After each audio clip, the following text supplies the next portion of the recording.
Yeah, okay, good. Very well. Okay, good night, I everyone. started it. Thank you. I'm sorry, everyone, for the late start. Again, technical difficulties. Hopefully, more people will come in. What I will do, um, I want to make sure that we have the folks on. I will maybe do my chairman's report. Again, let me introduce myself. Osney Lewis, Chairman, Transportation and Public Safety, the Treasurer. I just want everyone to just identify themselves, and then we will get into the special order of business. I will forego my chairman's report maybe till the end. All right, so anybody could unmute and introduce themselves. Kathy Lavelle, committee member.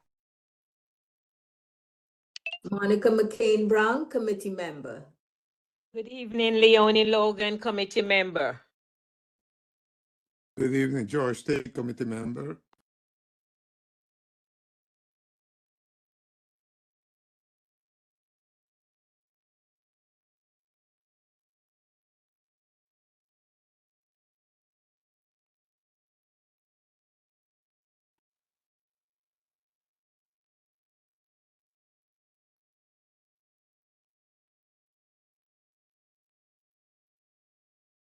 All right, Miss Ayana, Miss Adele.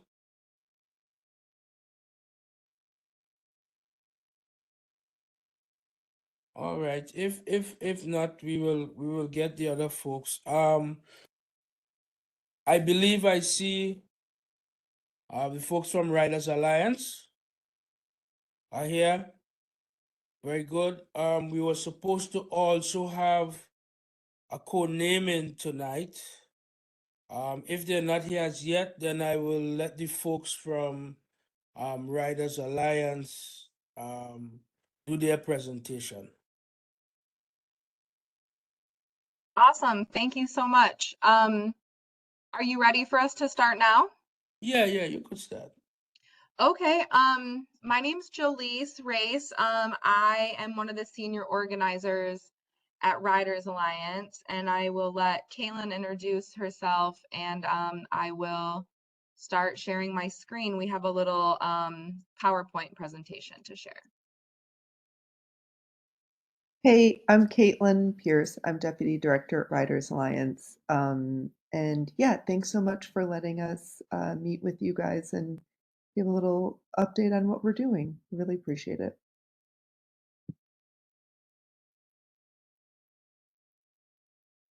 Okay, I'm trying to figure out how to share.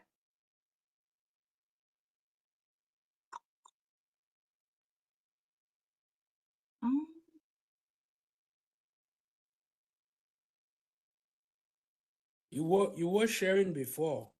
I know, but it was like the wrong window. Here, let me try this.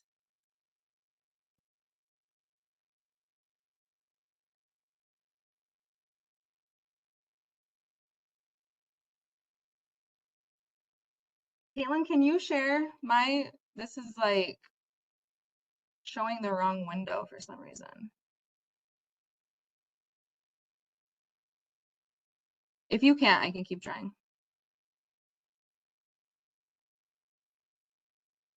Let me try one more time.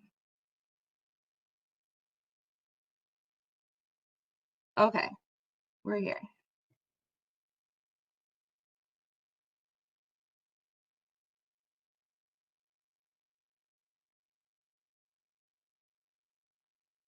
Nice.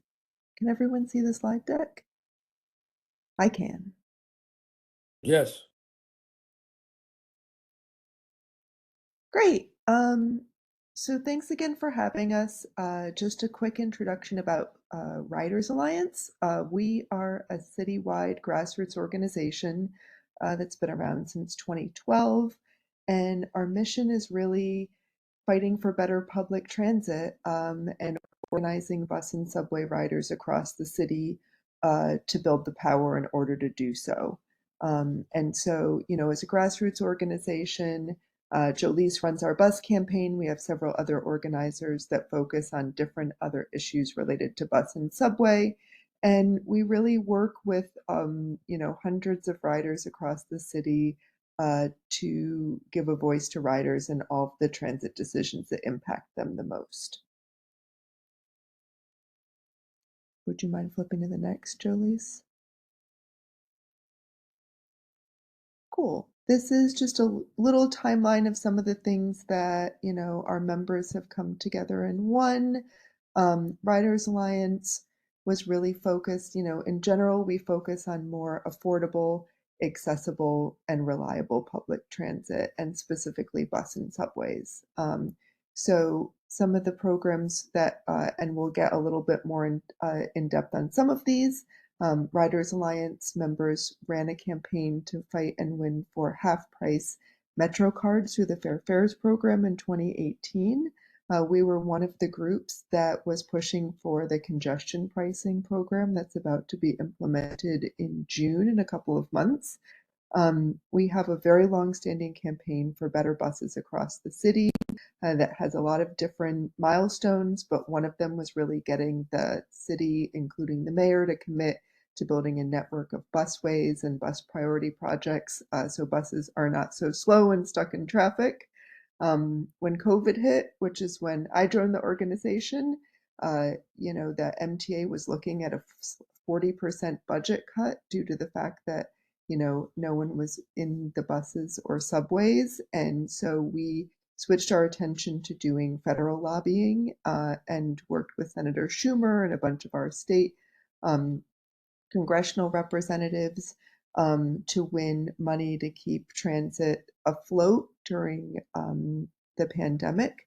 And then coming out of the pandemic, was really thinking about what we needed to do to rebuild ridership to get more people in the system. So it was, funded, was serving people's needs, and was safe. And that was we ran a 6-minute service campaign with the idea that we'd love to see this big goal of having our buses and subways come every 6 minutes. And we won a big victory in 2023, getting a lot of the subway headways down to closer to 8 to 10 minutes when they had been much longer. And then this year in the state budget, we just won more frequency on 13 bus routes across the city. There's just a little sort of synopsis of some of the things that we've been able to achieve through our organizing. I'm sure I don't have to tell you guys about some of the challenges in public transit, as I know you're so well versed in them. But this is just a little grounding that we do with our members when we think about who we're really trying to serve with our advocacy work. Thinking about just across New York, the 8 million people that rely on public transit every single day, the fact that it's not just an issue of infrastructure, but that better public transit is truly a social justice issue, a racial justice issue, and an equity issue across the city. We know well that 70% of people who ride public transit are people of color, and when unfortunately the reliable and frequent public transit that New York is known for is not evenly distributed across the city. So when we look at communities of color, we see that they are that our New York residents are dealing with commutes that are 16% longer on average and much more reliable and much less reliable rather, and much less comfortable. So that's where we really focus our organizing. And then Jolise will talk much more about this, but one of the biggest challenges we're working on right now is that our buses are the slowest in the country because they're stuck in traffic. And they're actually traveling 8 miles an hour on average during rush hour times when most people are riding the bus. That's much slower. It can be 5 miles an hour. And we've done many events where you can outwalk and outrun the bus. And I'm sure you've experienced that at different moments yourself. And then the other big thing we really think about is accessibility.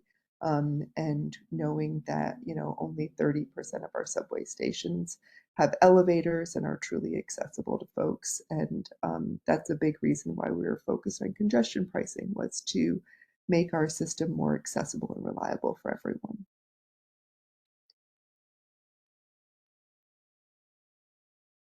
And then just thinking a little bit about, how we've been thinking about the area that Community Board 17 represents. There's so many opportunities, and really eager to hear your thoughts about how you guys think about these opportunities for better public transit. But, knowing that the vast majority of folks in your district are relying on public transit and that only about 16,000 people are using it as using a car to get to work. When we've been thinking a lot about trying what districts expanding fares would be most meaningful in, it would make a huge impact in the area Community Board 17 represents, given that the median household income in this area is $59,000, and there's actually about 30,000 households that struggle to afford public transit and aren't yet eligible for fair fares. And so we're fighting to think about how we can include every household that would benefit from more affordable transit. And that, it's an area that, as you well know, does not have great access to the subway and really relies on buses. And so we think about how we can make those buses work better for everyone who needs them. So a little bit just about fair fares. I'm sure many of you are familiar with it, but it went into effect in 2020.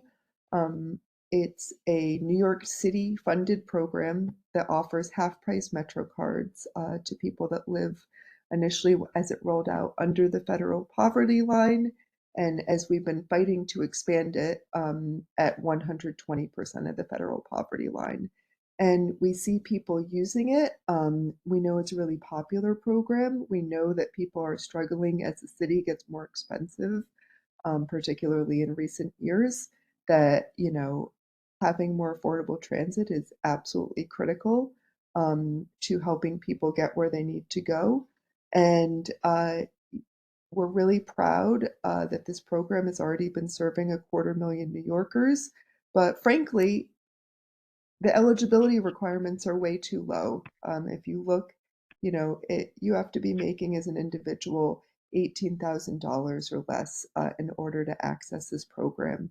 And we think it should be nearly double that. And so we've been advocating with the city to make it closer to 200% of the federal poverty line so that individuals earning $30,000 a year or families who are families of four earning more like $60,000 a year can access the program. And that would be capturing more people that are working full time and, commuting to work every day.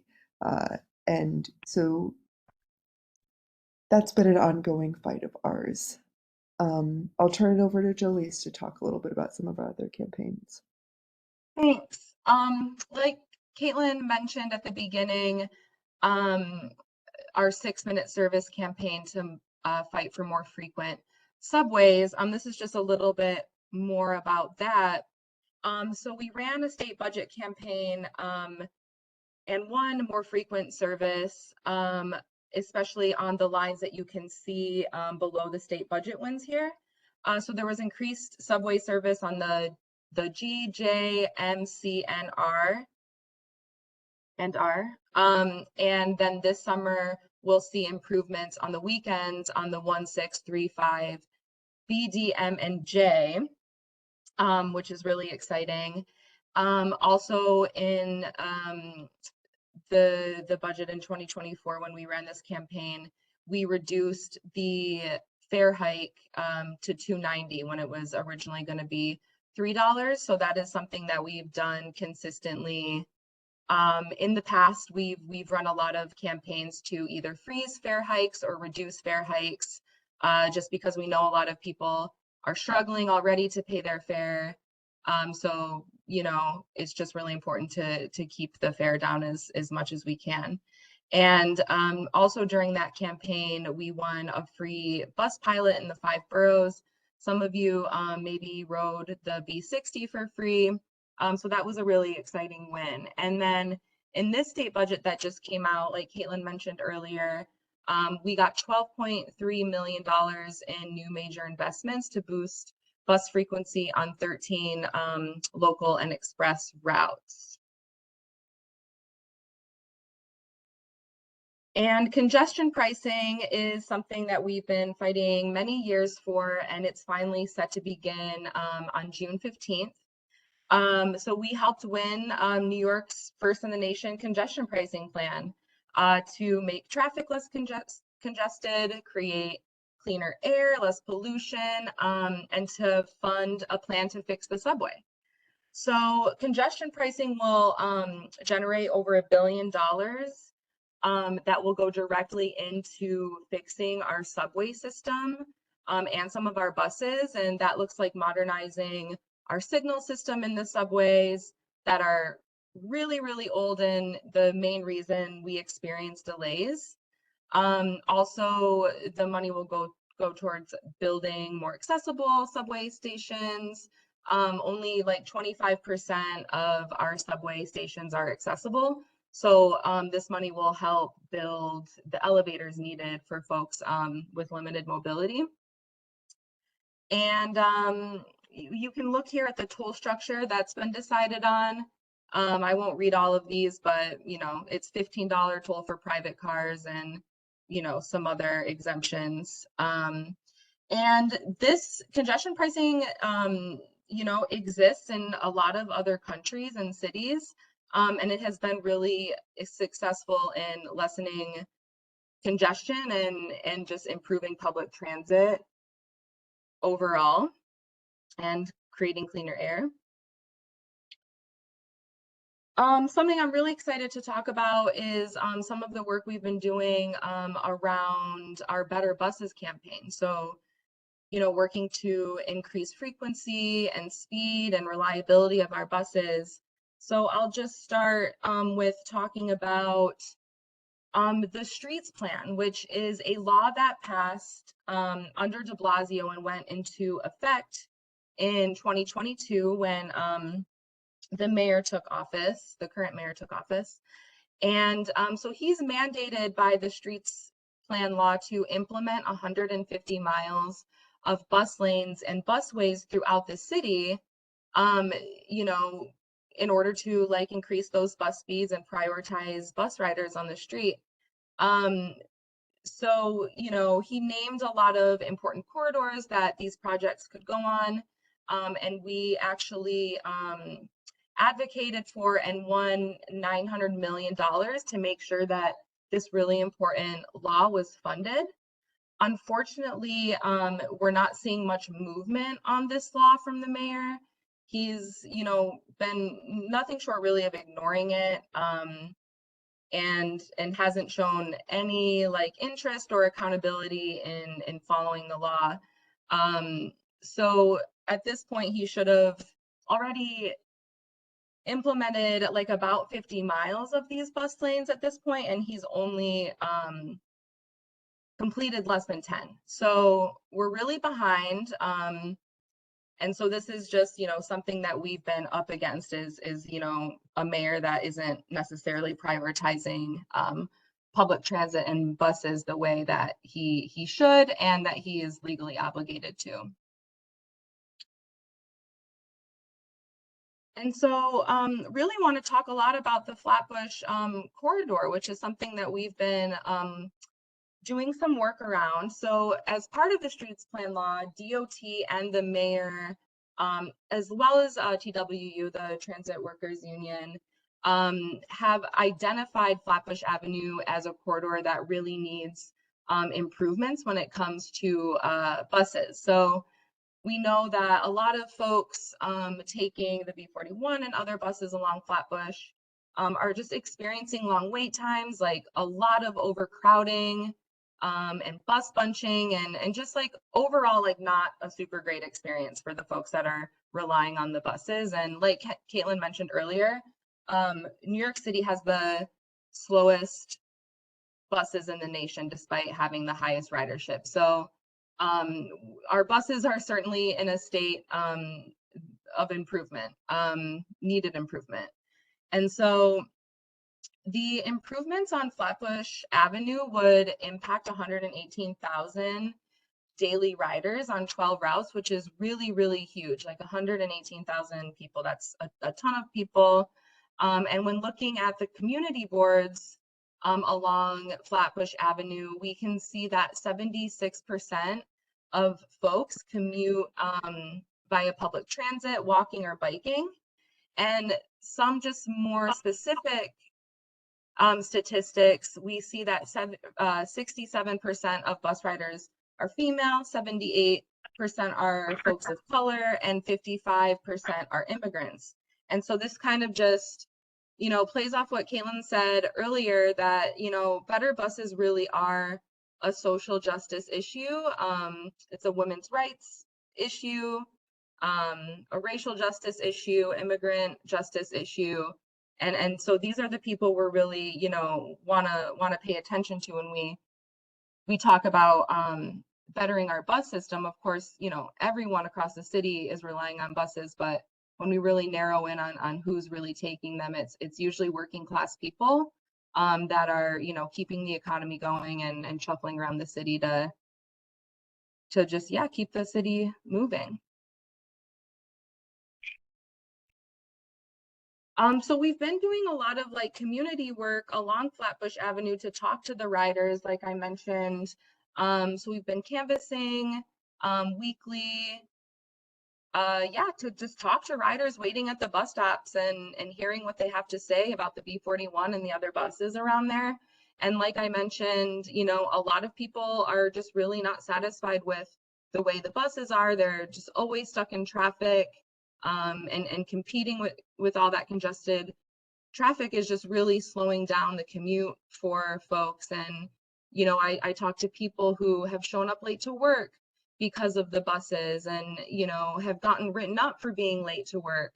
Folks have, you know, missed childcare pickup and had to pay fees for that. You know, there's a lot of things, and I'm sure everyone on the call like has experienced, you know, a public transit situation where, you know, the trains or the buses just like aren't working and you show up late to an appointment or something really important that you need to be at. And this is happening a lot on our buses and really on Flatbush Avenue a lot.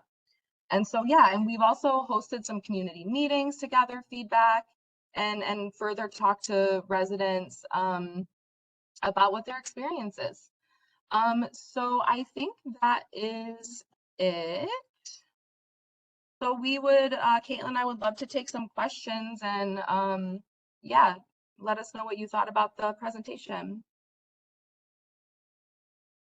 All right, anybody could unmute and you know, or just raise your hand to be acknowledged. I saw Miss okay, Adele Bennett raised her hand, and then I believe that I forgot Miss on the phone 718. Forgot your name, sorry. You're next, and then Hazel Martinez after to ask questions. So go ahead, Adele.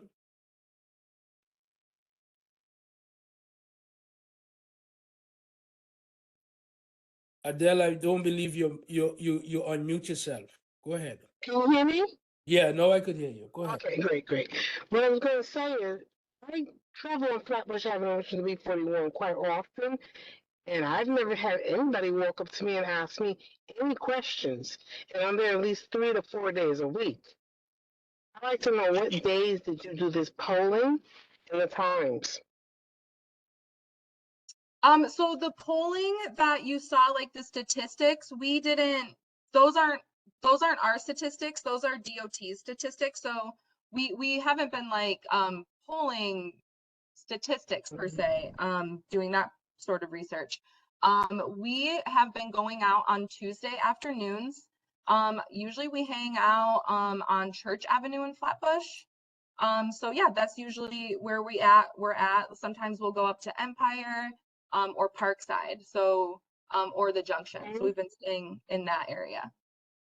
Because I work in that area quite often, and I usually work between Empire and normally Foster, sometimes further, on a daily basis, and I ride those buses down, and I have never seen anybody there. And you said DOT was doing the polling? DOT DOT Oh, go ahead, Yeah, Caitlin. I said, maybe you can get somebody from DOT to supply us with that information because I'm very curious. Yeah, the DOT stats are just sort of more stats that they have based on the data that they have from the buses and the subways. But you know, we've been in the community doing these regular outreach days and organizing meetings for months now. But one thing that would be really cool is we'd love to send you guys some upcoming dates for meetings or canvassing in case you would be interested in joining or just like showing up and hearing what people have to Oh, say, or yes. if there's any way we could collaborate. That would be, we'd love to share Yes. those dates with you. Yes, that'd be very, very helpful because I like to at least coordinate it, see it for myself, and review that data. Thank you. Ms. Martinez? Oh, yes. Good thing. I know it's a done deal already, but the congestion pricing really disturbs me because it adds an extra tax burden to people who have to come to the Kingdom of Manhattan for medical appointments or and the like. I mean, for me personally, I won't, that will be the only reason I come to Manhattan after this. Because I don't, I really, I'm opposed to the fact that an extra burden is added to people's lives already. It's just, it's not going to change very much. And I don't believe it's going to change anything about the tax, about the congestion. And and some of that money is now going to be given to New Jersey, and some of the money is going to be given. We have to worry about, in the beginning, it was about congestion, and now it's about getting money for the MTA. And the MTA has lots of money. They need to think about how they're spending the money that they get, because they've gotten a lot of money over the years and we haven't seen any improvement really. And now they're just going to get some more money to play with, and it's not going to benefit the citizens of this city. Ms. Logan? Yes, hi, thank you. You were talking about better buses in terms of frequency and speed, but I just wanted to address the inequity.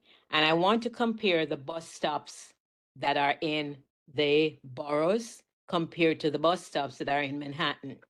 Just about every single bus stop in Manhattan has a seat. When you come into the boroughs, most of the bus stops do not have seats. You have senior citizens who are riding the buses during the summertime. The heat is unbearable, and they're standing at these bus stops waiting a long time for a bus to come. Do you address issues like this in your program? Because it's something that you should really look at. It's just not fair. Yeah, I totally agree with you and hear you. You're absolutely right. We do focus on this issue by really doing most of our work on buses in the outer boroughs. So Brooklyn and Queens and the Bronx.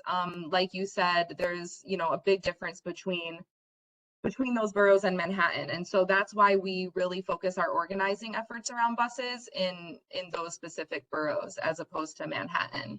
Because you're right, the folks in the outer boroughs are being, you know, impacted negatively compared to the Manhattan networks.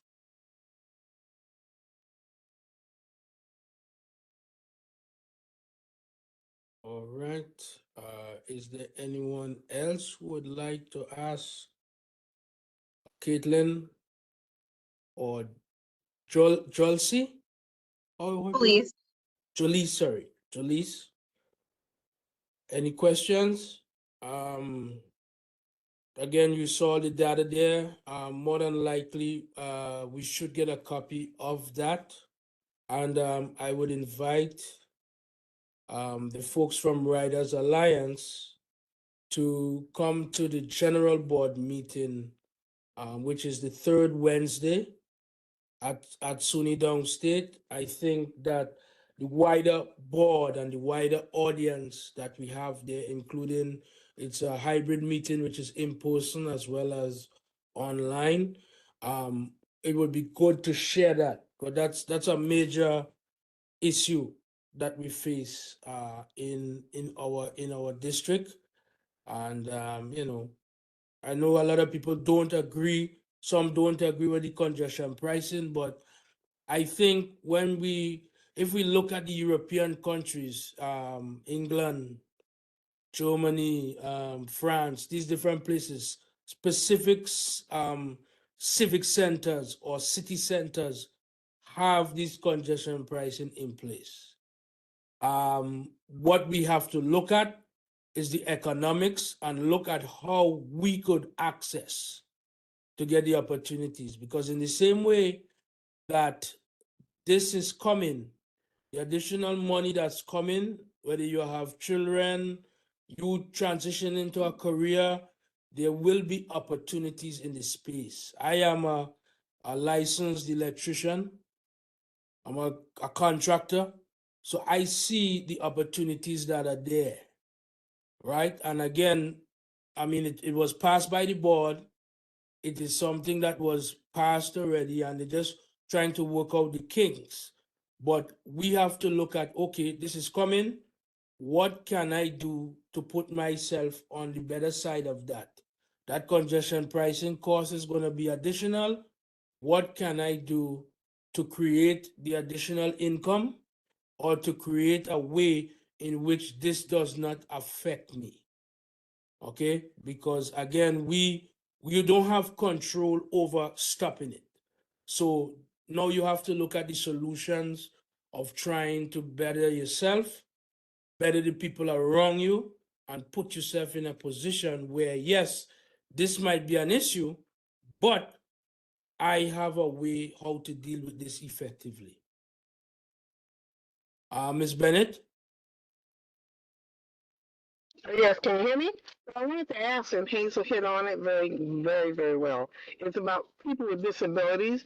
Some of the major hospitals, specialty hospitals, are all in Manhattan, especially NYU, Presbyterian. What about those hospitals? What about people who need access there? They're So, going to give them any type of considerations. This is from Ms. Jalise. I'm sorry, can you repeat the question?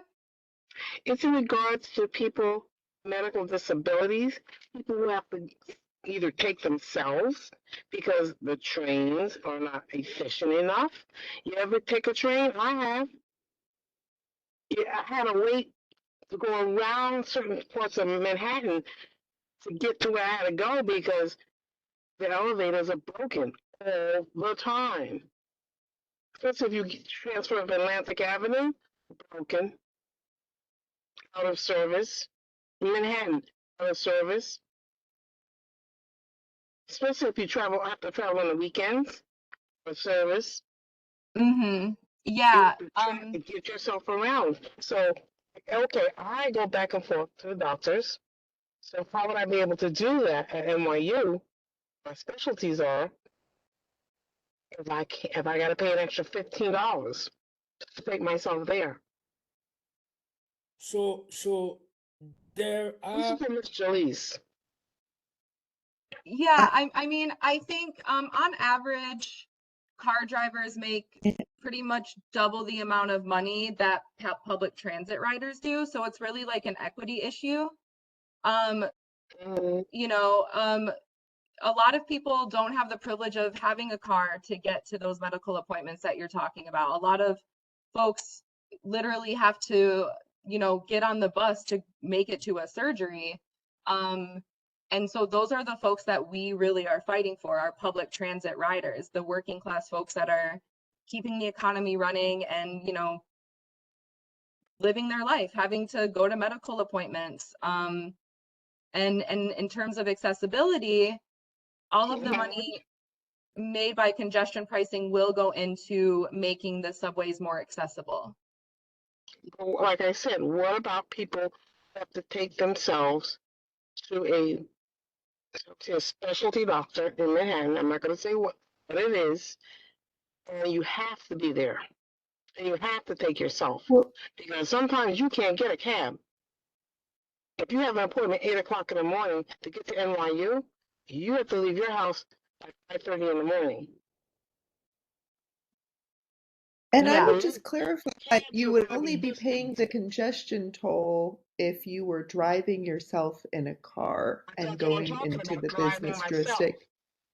I That's what I'm mean, I referring to, think that if driving you're myself. thinking about that, there's like, there's a lot of cost associated with that, which is why the majority of people, that's not the most likely thing that people are doing, because there's the cost, you're paying $80 for parking at that point when you're really talking about driving into the business district and parking. And so I think that like Mhm. when we've I have a been handicap thinking permit, about so our, I have a handicap well, permit. that's good. So I I'm can glad to walk hear the that. streets. But my question is, how would I And be able to and get there? And there are exemptions for folks who have disabilities, and so you might fall under that exemption. And Okay. this is why I was trying to get to speak to Ms. Adela and tell her that there are exemptions, but you have to file for it. There might be a deadline. There's a special permit that you're gonna have that will give you the opportunity maybe to pay less.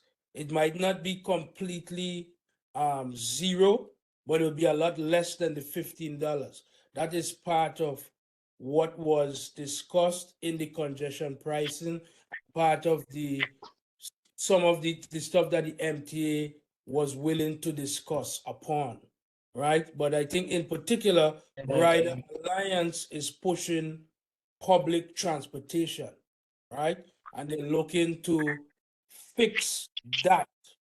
So what we are looking to do is the folks who drive, you will need to, if you have a disability or you have some type of issue, you will have to research what you could do to alleviate the cost or to minimize your cost if you have to drive into the city.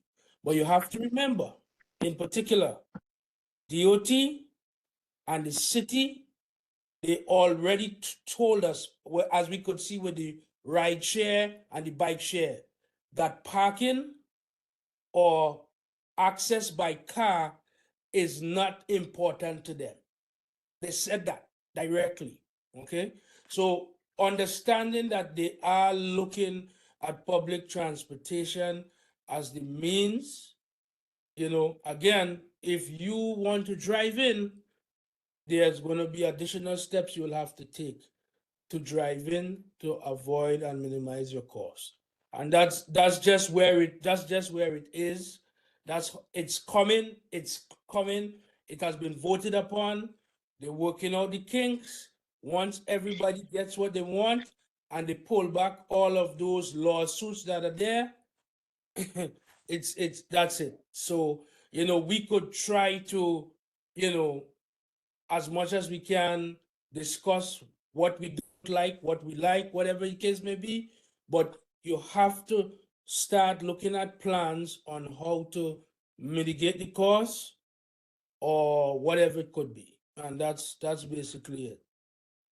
Ms. Martinez. Well, then I think I understand what you're saying, and I'm obviously doing that, but they need to consider they're always the city makes its money off of vehicles, and yet they do not want to. We have to ride on terrible roads, and we have that are not repaired at all. Half the time, they can actually buy us cars for the damage they do to our vehicles, and then you have unlicensed, unregistered, uninsured bicycles and motorized mopeds and all these things on the street, making it hazardous on the road. And when those people run into you and your vehicle, you have no recourse, and no one looks at that, and no one cares. All they care about is ticketing you and charging you extra fees, and on top of all the surcharges and everything else. All right. Miss Brown? Yes, I've been listening and I seem to be hearing, and there'll always be some who are for and some who are against. And I'm seeming to hear as though those of us who can afford to drive into the city, well, you might as well pay the cost, whether it's another $80 for parking or whatever. But Or I what? think that we should have the prerogative if we so choose, because the subways you. have become a danger. I mean, I worked, so I was one who was driving to work anyway. I haven't ridden the subways really too much. I was on a day this week, but the subways have become not something we want to be on. New York City has really taken away many of the, well, I shouldn't say privileges, but what we are supposed to benefit from. And it's really become a city that we love it. And the city is a great place. I love going to the city from time to time. But you're saying to me, in essence, what I'm gathering is that, well, you don't like congestion pricing, therefore you pay. And if you have to park for $80, you park for $80. If this is our city, I think we really should be able to enjoy the benefits and the privileges of going into the city without something as heavy as that on us. I mean, I, for one, pay many taxes in this place, more than probably Trump or any other person who has lived in New York City, because the rich know how to get their taxes hidden. And I think it's very unfair to some extent that we are the ones suffering, the ones who are in the middle. Great for everyone to enjoy, but I think some of us who are in the middle are suffering the most. And we are not enjoying the privileges that we should enjoy. Again, it's been brought up, those who may have to go to Mount Sinai or NYU and we have medical appointments, etc. You know, it's not very fair. So I hope that there will be people there for us, or some of us might be able to lobby to get some things reversed, probably, because that's available too, you know. But again, we also have to look at pros and cons of everything that is involved. Caitlin? I really appreciate Caitlin, you're going in and out.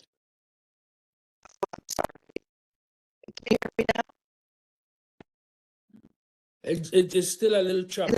It might be your headphones. let me should not headphones. Hold on a second.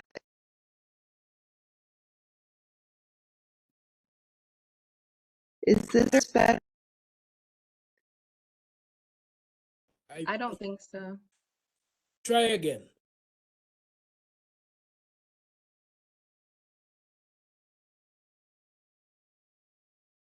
Sometimes if she goes off camera, her internet works better.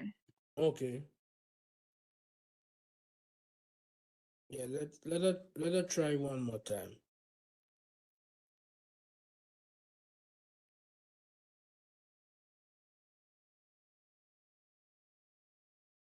We're still not hearing you, Caitlin.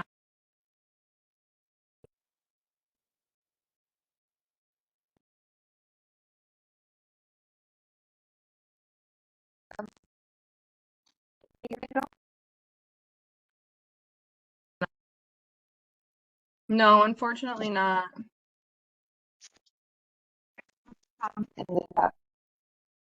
Okay. She said she will type it in the chat. Okay. All right. So let's just wait to see what she types in the chat.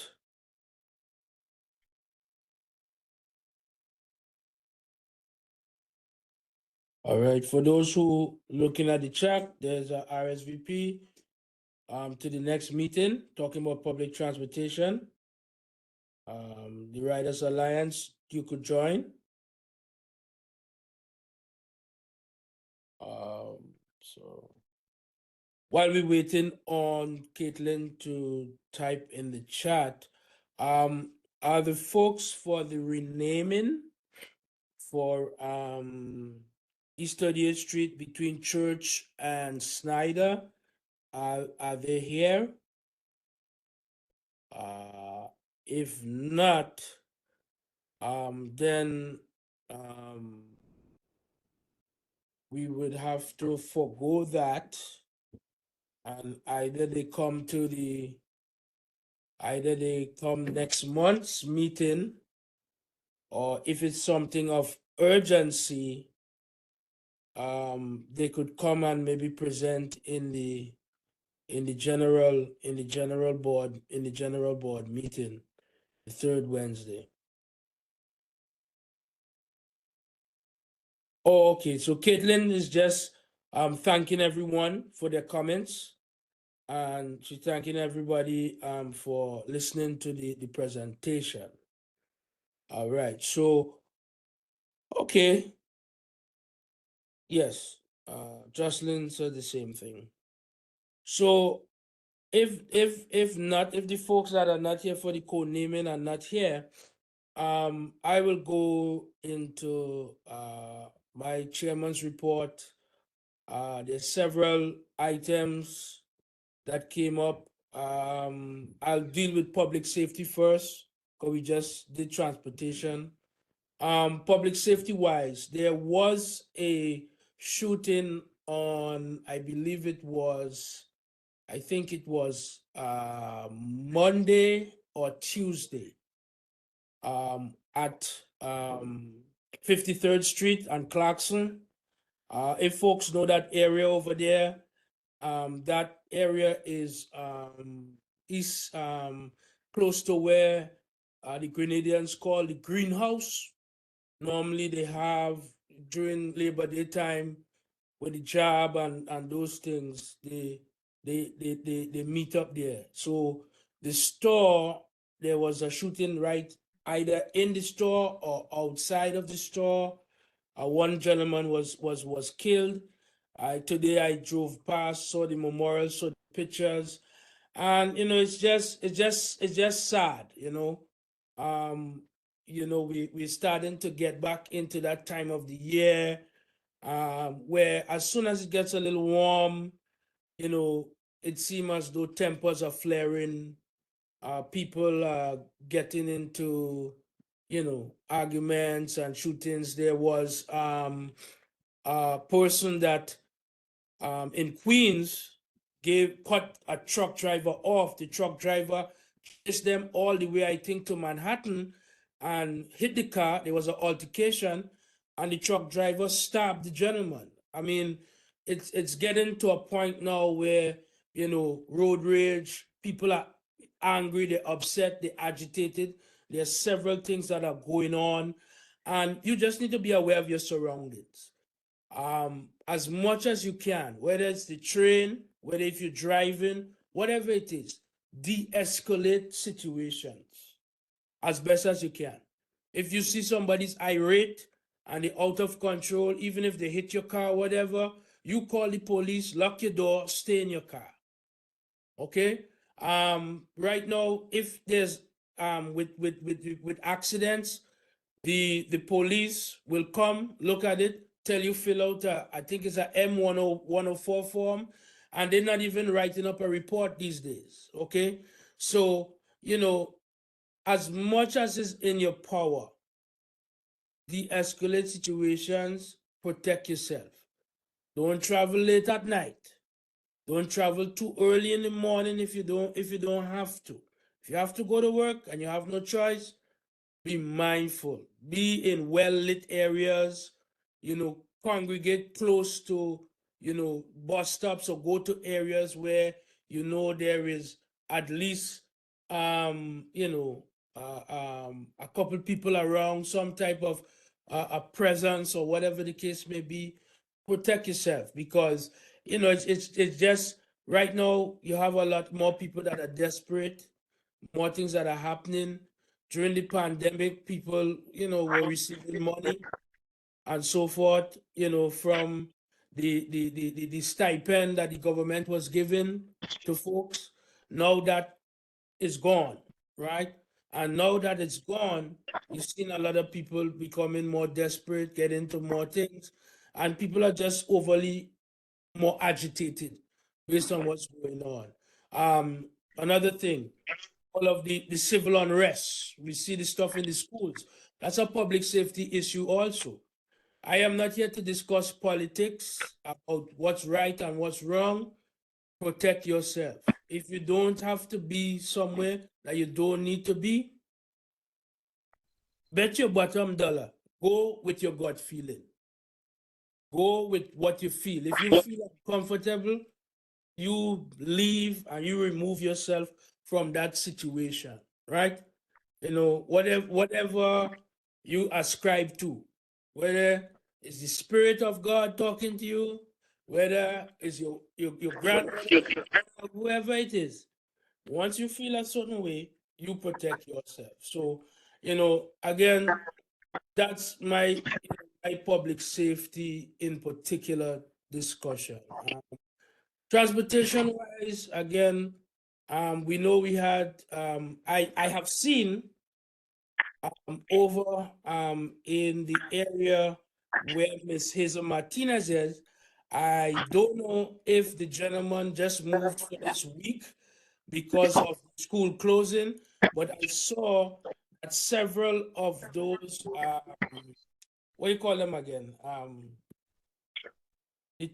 Not the trailers, the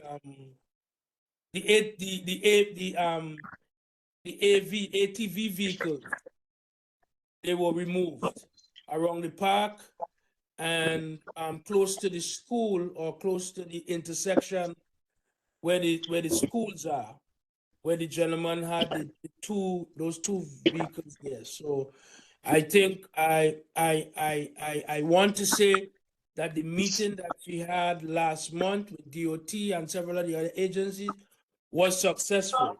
Ms. Martinez would like to talk about that. I don't know.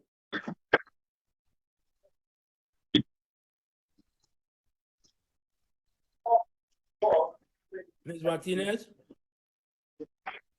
All right, well, I don't think she's there. Mr. Tate or Miss Logan, did you guys go to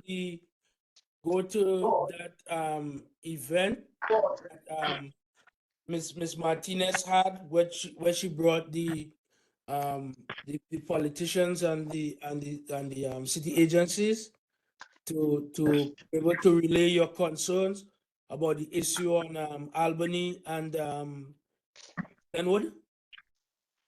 Ms. Leonie Logan, Well, I was unable to make it. Okay.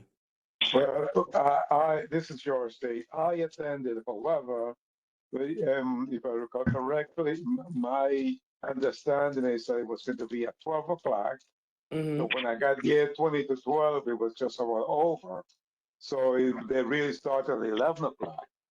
By that time, they were raining and they were all getting ready to leave. Okay. So, and because they really, it was something specific to Hazel Martinez area around Kingsway and East 56th Street. Okay. So, but I did talk to one of them about Glenwood Road. Okay.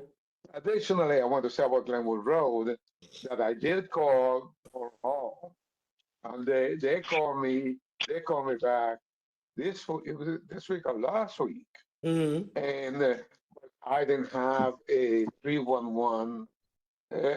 Number one, I wasn't home when they called, and then when I picked up, they were asking me for a 311. Did we have a 311 number? So I did mention we reported it to CV17, and then the people that a couple of the city agencies came, and they were basically blaming each other. So I'm supposed to call. They left me a number to call them back, Okay. which I have to, because so I don't know if on your side if you have anything new to say to talk about that, because I am going to call them back. It's not only Glenwood and Albany, but Glenwood and East 46, East 45, or East 46. It's a puddle of water. It's even worse than Glenwood and Albany. So I don't know what's going on. You know, if they need to come back and resurface properly.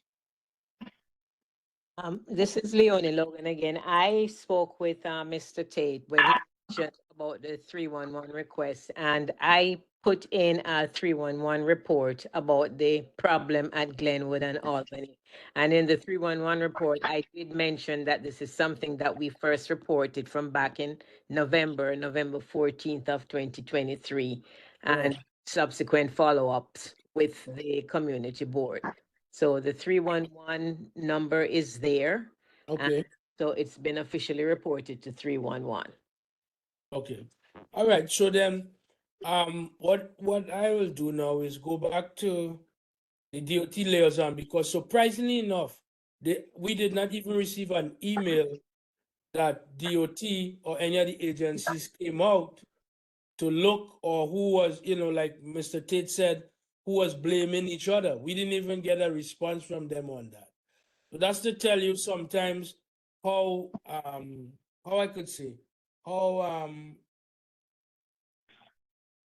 the term I want to use is the communication wise, even in the agencies themselves, is so poor, right? Because you send out somebody to deal with a problem, more than likely they don't send out the same people, they send out different people. So they add maybe 4 or 5 different people into the mix, and not everybody is reporting back effectively in terms of what's happening. So, you just gotta, I have to continue to reach out to the DOT liaison that we have and find out what was the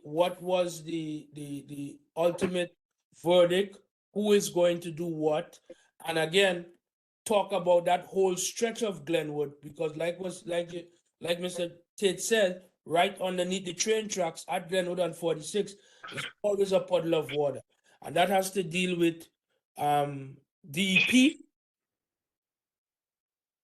not cleaning the drains properly or not having adequate drainage in that area, right? Because again, I have seen some DP trucks driving around cleaning out the drains, depending on what it is, but we are having more and more rain than anything else that we have seen in the past couple of years, and it seems as though it's going to continue with that. So it's again reaching out to them. It's again going over and looking at our civil infrastructure needs, and to see what is being done on that capacity. So that comes with the civic and the infrastructure budget, which is Mr. McCabe, right? Making sure that those things that were to be completed last year that we requested, that at least some of them are started or they're being acknowledged, and see what new things have not been done. That's the main thing that we're looking at. I see Miss Brown's hands up. Yes, Mr. Lewis. Uh-huh. I guess now is the appropriate time for me to mention it. Mhm. There are 2 items that I'm concerned about here on my area, on my side. One, I did mention to sanitation, because I mentioned it was sanitation and public safety. And 311, I do believe, was involved. We have people at 1245 Brooklyn Avenue who they are selling wares in front of the building, and they're blocking the hydrant. They're bringing the signs out into the street, blocking the side of the pavement, etc., etc. And it really should not be, I think, in a residential part of the area. And this week, yesterday, at the corner of Clarendon and Brooklyn Avenue, somebody came out with their tent selling jerk, set up for jerk chicken. Now, these things I hope will not continue, but how do we go about it in terms of making sure these things? Because I don't think that they are supposed to be doing that in these places. So, to answer that, what could be done? You can't call NYPD.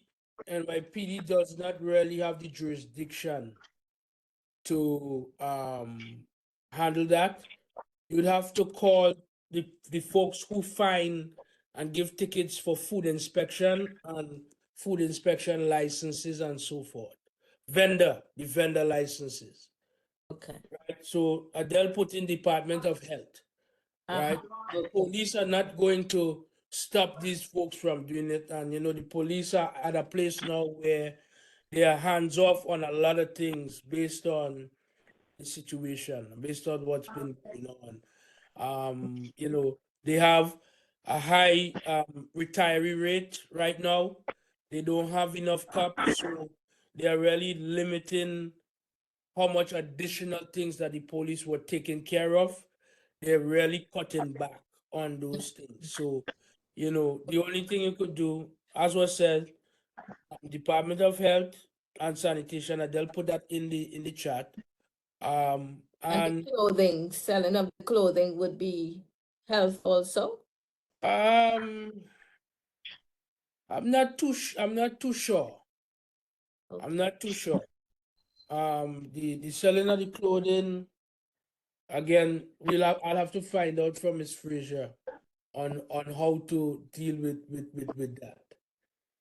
Food is one thing, but You're right. clothes or non-perishable Like goods, like a garage sale, really. It's clothes, shoes, pots. yeah. Yeah, it might be difficult to really combat that in a way, because they would say, well, okay, the street is a public place. The sidewalk is public. But you have to have a And you're license. blocking the sidewalk, and you're blocking the fire hydrant, and you're putting things in the street saying you're having a garage sale. Well, again, It's not a garage sale. It's like, yeah, I know that one might be a little more challenging. I'll talk to Ms. Fraser to find out about it. You said you have a complaint number for that? I believe the doctor, what's her name, who was in charge of sanitation last year, and she said she had, made the connection and everything. I don't remember. I think I do have, I'll have to look back though, in terms of that one. I'll have to look back for the number. Okay, very well. Yeah. All right, no problem. Housing. They had the problem in Queens, and the police came in and took everything because they're unlicensed vendors. Well, was it food or was it clothing? No, the clothing items, knickknacks, it considered unlicensed vendors. But for the food issue that she was talking about, I've seen it all over, and it brings rats into the area. Big rats. They get, because I go to work at 5 in the morning on certain days, and they're out there getting the drippings of all that cooking. It goes right to the sidewalk, and it brings rats into the area. Rats. It's just too many things that are happening that and people are trying to live decently and in order. I'm not saying people should make a living, but there's a place for everything, and I think it's undesirable when you begin to bring the value of people's property down, and people are trying to clean up and really be proud of where they are. Again, I'm not saying people shouldn't make a living, but there ought to be places where have been specifically proven, and people don't come in and just say, well, you can't do me anything, because this is what I've heard and this is what I'm seeing. Well, I have the right to do whatever I want to do. And I think it's there is a fine, and the department has Do you have a block association on that stretch? No, we had one, but the person who was doing it for all the years is not doing it anymore, and I don't think anyone has stepped a step forward. Okay, to because continue it. Mr. Lewis, can I chime in on that? yeah, go ahead. Yes. In terms of the clothes that they're selling on the sidewalk and the black and the fire hydrant, I think that's a quality of life that the precinct should be able to handle without going through any agency. As long as you blacken the sidewalk, the precinct jurisdiction over that. They could come and ask them to clear, and if they have to give them a ticket, just like they do on Nostrand Avenue every once in a while, they come and they get rid of those people. So the food, yeah, if they food, then the Department of Health could come in.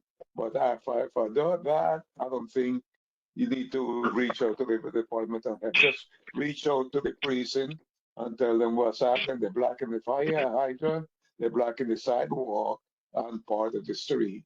And that they should be able to handle that. Yeah. Well, Okay. And Why? these are not owners, these are people who are renters. So there's a building, apartment building, and they're not, because none of the homeowners do it, but within the block, there's that, like a 3-family, place, and these people are renting, and that's what they've been doing. So I guess they don't have any stake in the quality of life because it's not their property. right, again, but again, like I said before, the police can choose to come. We could request, we could ask the community folks to come there. Community agents, Community affairs, yeah. Detective Pierre, Detective Skinner. Okay. If they don't decide to give a summons or give a ticket, and they have their reasons for not doing it, then there has, again, I am not saying no. We could request for them to come out, assess the situation, and maybe see what they could do in their legal parameters. But it's kind of, you know, As you said, Mr. Lewis, I find that a lot of things are really like hands off right now with a lot of agencies. Yes, because everybody, and I'm praying to some extent that it does change soon, and we see change in a lot of areas because it doesn't give people the incentive to want to be in New York City. Are these people like me to want to be in New York City?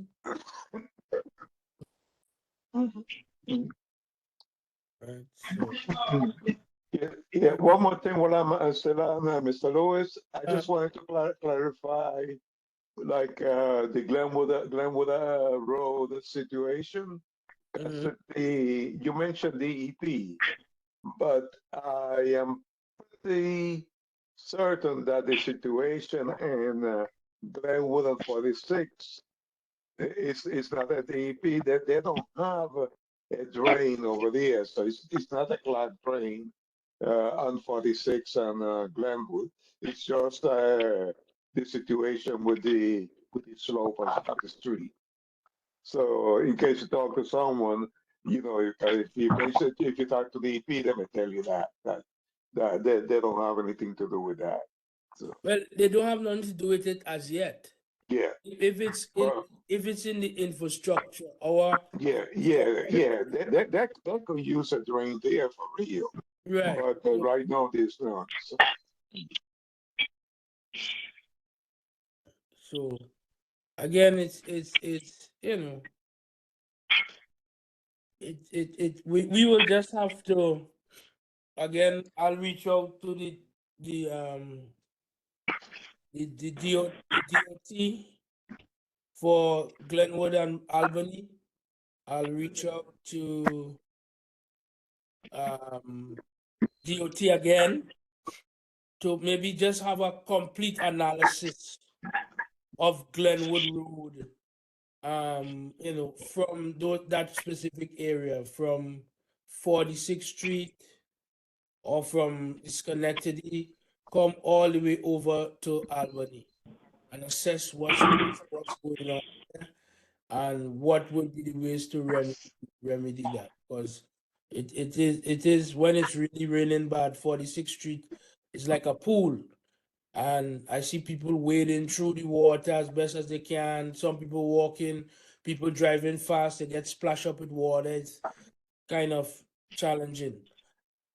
But we'll do our best to kind of see what could be done there. But as it is now, it is 9:03. Is there any old business that wasn't discussed? Besides the Glenwood and other things, is there any new business?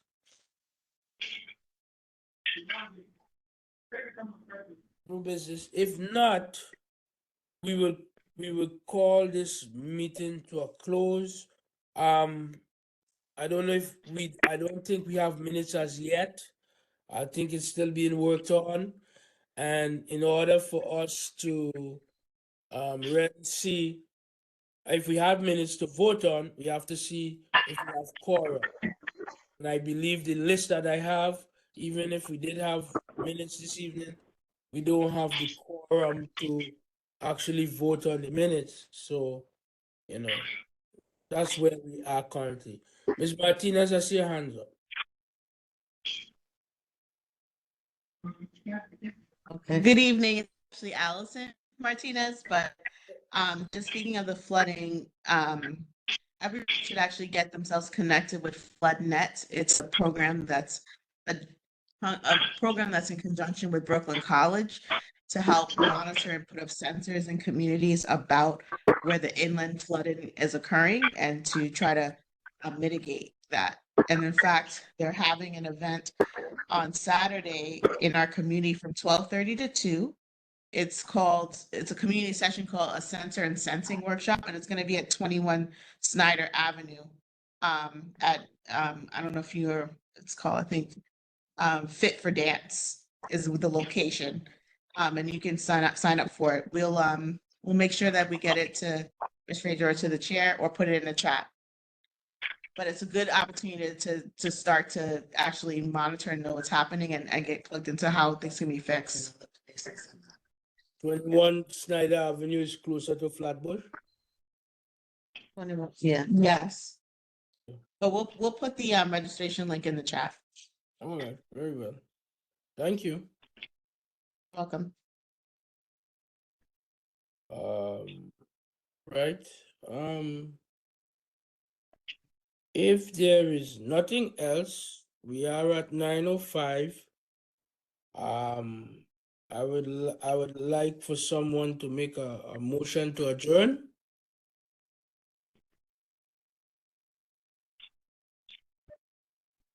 Motion to adjourn at this time. Board Bennett. Can I have a Mr. Chair, second? Mr. Chair, Yeah. yeah, if you don't mind, can we wait till she put the information in the chat before because if it's shut down, then we're going to lose, we won't be able to see the information. Okay. Thank you. And Mr. Lewis, I did put the 311 number in the chat. Yes, I saw that. I wrote it down. Thank you.